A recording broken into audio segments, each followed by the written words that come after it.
Always, usually এই ওয়ার্ডগুলো যদি কোনো সেন্টেন্সে থাকে অবশ্যই ভার্ব ফর্ম আমাদের ওয়ান বুঝবে। আর ওয়ান সম্পর্কে আগের ভিডিও বলছি, ওয়ান মানে ভার্বের প্রেজেন্ট ফর্ম, ভার্বের প্রেজেন্ট ফর্ম। আমি আবার একটু নতুনদের জন্য বলে দিচ্ছি, যেমন গো, ওয়েন, গন। এখানে আমাদের প্রথম আছে এটা হচ্ছে ভার্ব ফর্ম ওয়ান অর্থাৎ ভার্বের প্রেজেন্ট ফর্ম, প্রেজেন্ট ফর্ম। আর এটা হচ্ছে ভার্ব ফর্ম টু অর্থাৎ পাস্ট ফর্ম। এটা হচ্ছে ভার্ব ফর্ম টু, আর এটা হচ্ছে ভার্ব ফর্ম ওয়ান, আর এটা হচ্ছে ভার্ব ফর্ম থ্রি। এটা হচ্ছে ভার্বের পাস্ট পার্টিসিপল ফর্ম। তো প্রিয় শিক্ষার্থী, আমরা দেখি যে যদি এই ওয়ার্ডগুলো থাকে তাহলে কি হবে, ভার্ব ফর্ম ওয়ান হবে। এরপরে দেখো at this time, at this moment, at present ইত্যাদি থেকে subject plus M is are plus ভার্বের সাথে আইএনজি হয়। অর্থাৎ সাবজেক্টের পরে এম ইজ আর একটা বসবেই, প্লাস ভার্বের সাথে আইএনজি হবে। আমাদের মূল টপিক হচ্ছে এতটুকু, ভার্বের এই রূপটা, এই রূপটাকে আমাকে চিনতে হবে যে এটার পরে এইরকম ভার্ব বসাইতে হবে।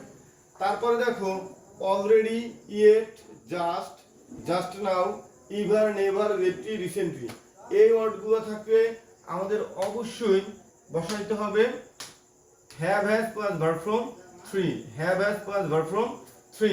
তোমরা এটাকে খুবই একদম টানা মুখস্থ করে নিবা। Already, yet, just, just now, ever, never, lately, recent ইত্যাদি থেকে have has plus verb form three বসে। তারপরে দেখো একটু আগের ভিডিওতে আমরা বলছিলাম কিভাবে পাস্ট টেন্স চিনবো। যদি কোনো সেন্টেন্সের সাথে স্টার্টে থাকে, তারপর এগো থাকে, সিন্স থাকে, লাস্ট থাকে, লাস্ট ডে থাকে, লাস্ট নাইট থাকে, লাস্ট উইক থাকে, লাস্ট মান্থ থাকে, লাস্ট ইয়ার থাকে, অর্থাৎ লাস্ট যুক্ত এবং স্টার্টে, ওয়ান্স, এগো, এই কথাগুলো থাকে, এই ওয়ার্ডগুলো থাকে, তাহলে subject plus verb form two হবে, subject plus verb form two হবে। তাহলে আমি এগুলো টানা মুখস্থ করে নেওয়ার পরে এখন আমরা প্র্যাকটিসে যাব, যে আমাদের প্র্যাকটিস পর্বে দেখি কি কি সেন্টেন্স দেওয়া আছে, আমি বিস্তারিত এগুলো বুঝিয়ে দিব। দেখো এখানে বলা আছে, প্রথম উদাহরণটা দেওয়া আছে কি দেখো, হি ইউজুয়ালি স্পিক দ্য ট্রুথ। এখন এখানে দেখো ইউজুয়ালি শব্দটা আছে, এই যে ইউজুয়ালি শব্দটা, এটা দেখো আমাদের প্রথম রুলসে আছে, অর্থাৎ ইউজুয়ালি থাকলে কি হয়, এই যে দেখো ইউজুয়ালি থাকলে কি হয়, ইউজুয়ালি থাকলে আমরা জানি যে ইউজুয়ালি এখানে আছে, তাই এই ইউজুয়ালি আর ইউজুয়ালি একই। যদি সেন্টেন্সের মধ্যে ইউজুয়ালি থাকে তাই subject plus verb form one বসে। তো আমি subject plus verb form one, এখান তো স্পিক ভার্ব ফর্ম ওয়ানই আছে, তো এখানে আবার কিসের পরিবর্তন করতে হবে সেটা দেখো। আমরা জানি যদি কোনো সেন্টেন্সের সাবজেক্ট হি, সি, ইট বা কোনো একক নাম থাকে তাহলে ভার্বের সাথে এস বাই এস যোগ করতে হবে, তাহলে ভার্বের সাথে এস বাই এস যোগ করতে হবে। মোস্ট ইম্পর্টেন্ট একটি রুলস, এটা আমাদের জানতে হবে সবারই, আর এই রুলসটা সবাই ধরা খায়। আমি আবার বলি, যদি কোনো সেন্টেন্সের শুরুতে সাবজেক্ট হি, সি, ইট বা কোনো একক নাম থাকে তাহলে ভার্বের সাথে এস বাই এস যোগ হবে। তা দেখো এখানে যেহেতু আমাদের ইউজুয়ালি আছে, ভার্ব ফর্ম অন হবে এবং সাবজেক্ট আছে হি। আমি আবার বলছি, যেহেতু ইউজুয়ালি আছে, ইউজুয়ালির পরে ভার্ব ফর্ম অন আছে, মনে রাখবা ভার্ব ফর্ম অন বললে অবশ্যই ভার্ব ফর্ম অনের সাথে এস বাই এস হতে পারে যদি সাবজেক্ট থাকে হি, সি, ইট বা কোনো একক নাম। যেহেতু হি, সি, ইট আছে এবং ভার্ব ফর্ম অনও বসবে, সুতরাং অবশ্যই এর সাথে এস বাই এস আমাকে যোগ করতে হবে। তাহলে এখন এস বাই এস, এটার বিষয়ে আবার আমাদের একটু শেখার বিষয় আছে, এস অথবা ইএস কখন বসবে।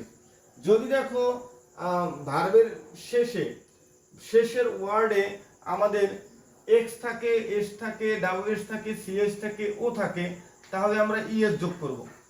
যদি ভার্ব ফর্ম অনের শেষে X, S, double S, CS, O, EA, O থাকে, তাহলে আমরা এই ভার্বগুলোর শেষে ইএস যোগ করব।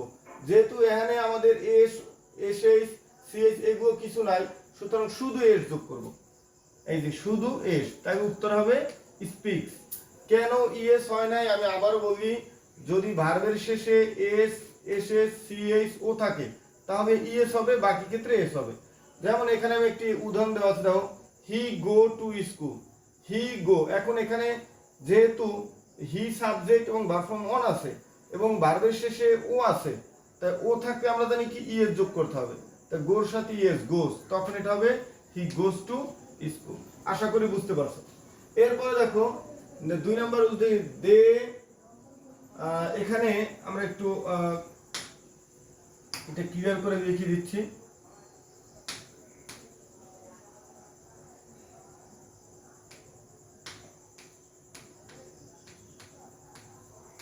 দে আর প্লে ফুটবল নাও। এখন দেখো এখানে আমাদের যে নাও আছে এই সম্পর্কে আমরা জানি যে now, at this time, at this moment, at present ইত্যাদি থেকে সাবজেক্ট অ্যামিজার প্লাস ভার্বের সাথে আইএনজি হয়।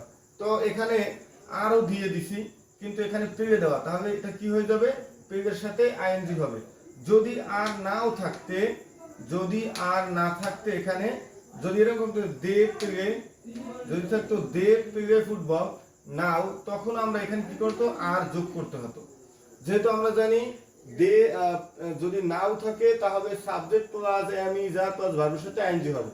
তো সাবজেক্ট আছে দে, এবং দের সাথে অ্যামিজারের কোনটা বসে, আর বসে। আমরা এগুলো পূর্বের ভিডিওতে শিখছি অ্যামিজারের ব্যবহার।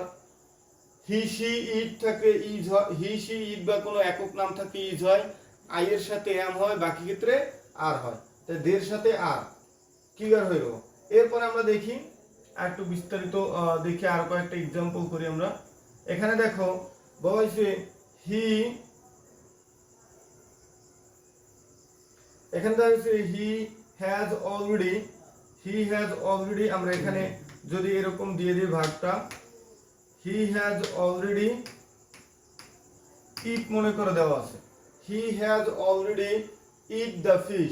তাই আমরা জানি অলরেডি, অলরেডি শব্দটা একটু দেখি, হি হ্যাজ অলরেডি, অলরেডি শব্দটা আছে কোথায় দেখো, অলরেডি থাকবে, আমি একটু মার্কিং করে দিচ্ছি, অলরেডি থাকবে সেন্টেন্সের মধ্যে, অলরেডি থাকবে have has plus verb form 3 বসবে। তাই দেখো হি হ্যাজ, হ্যাজ দেওয়া আছে, অলরেডি আছে, তাই ভার্ব ফর্ম 3 হবে ইটেন, ইটের ভার্ব ফর্ম 3 কি, ইটেন। তাহলে এটার অ্যানসার হবে কি, ইটেন, ইটেন, ইটেন। তাহলে হবে he has already eaten the fish. Next দেখি আমরা হি গো টু স্কুল স্টারডে। এখানে একটি ওয়ার্ড দেখতে পাচ্ছি, সেটা হচ্ছে স্টারডে। আমরা জানি স্টারডে যদি কোনো সেন্টেন্সে থাকে, যেমন আমি দেখিয়ে দিচ্ছি তোমাকে, যদি স্টারডে থাকে, স্টারডে যদি কোনো সেন্টেন্সের মধ্যে থাকে, তাহলে আমরা জানি এরপরে সাবজেক্ট প্লাস ভার্ব ফর্ম 2 হয়। তো দেখো হি গো, গো কি ভার্ব ফর্ম 2 না, গো হচ্ছে ভার্ব ফর্ম 1। আমরা জানি গো এর তিনটা ফর্ম কি, গো, গো, ওয়েন, গন। তো আমরা জানি যেহেতু গো এর ভার্ব ফর্ম 2 হচ্ছে ওয়েন, তাহলে এখানে স্টারডে থাকে আমরা জানি কি হয়, ভার্ব ফর্ম 2 হয়। তাহলে আমার অ্যানসার হবে ওয়েন্ট। আমি এখানে দেখিয়ে দিচ্ছি, তাহলে অ্যানসার হবে কি, ওয়েন্ট। তাহলে হবে he went to school yesterday, he went to school yesterday. Next দেখি, এখানে বলছে you buy a new shirt last month.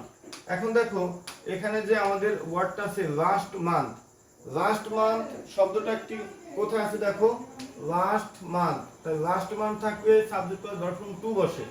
তাই subject plus verb form 2, buy এর ভার্ব ফর্ম 2 কি আমরা এটা জানবো। বাই এর ভার্ব ফর্ম 2 হচ্ছে buy bought, BO U GST, bought, bought. এই যে আগে আমরা এটা দেখিয়ে দিচ্ছি, দেখো বাই এর ভার্ব ফর্ম 2 কি, বট, বট। তাহলে এটার অ্যানসার হবে কি, bought, BO UGST, bought. You bought a new shirt last month. তো প্রিয় শিক্ষার্থী, এই ভিডিও টিউটোরিয়ালে আমরা এখানে যে গুরুত্বপূর্ণ কয়টি রুলস আছে, খুবই ইম্পর্টেন্ট কয়টা রুলস, আমরা এই ওয়ার্ডগুলো হয়তো বা বুঝতে সহজ, কিন্তু যখন সমাধান করতে যাই প্রায় এভাবে করে ফেলি। এই জন্য এগুলো দ্রুত একদম আমরা টানা মুখস্থ করে নিব। Already, yet, just, just now, ever, never, recent ইত্যাদি subject plus have plus verb form 3 এগুলো টানা মুখস্থ করবে, দেখো তুমি সেন্টেন্সে রাইট ফর্ম ভার্বের যত এগুলো পরীক্ষা আসবে তুমি সমাধান করতে পারবা। নেক্সট ভিডিও টিউটোরিয়ালে আরেকটি রুলসের বিস্তারিত নিয়ে আলোচনা করবো। সে পর্যন্ত সবাই ভালো থাকো, সুস্থ থাকো, আল্লাহ হাফেজ।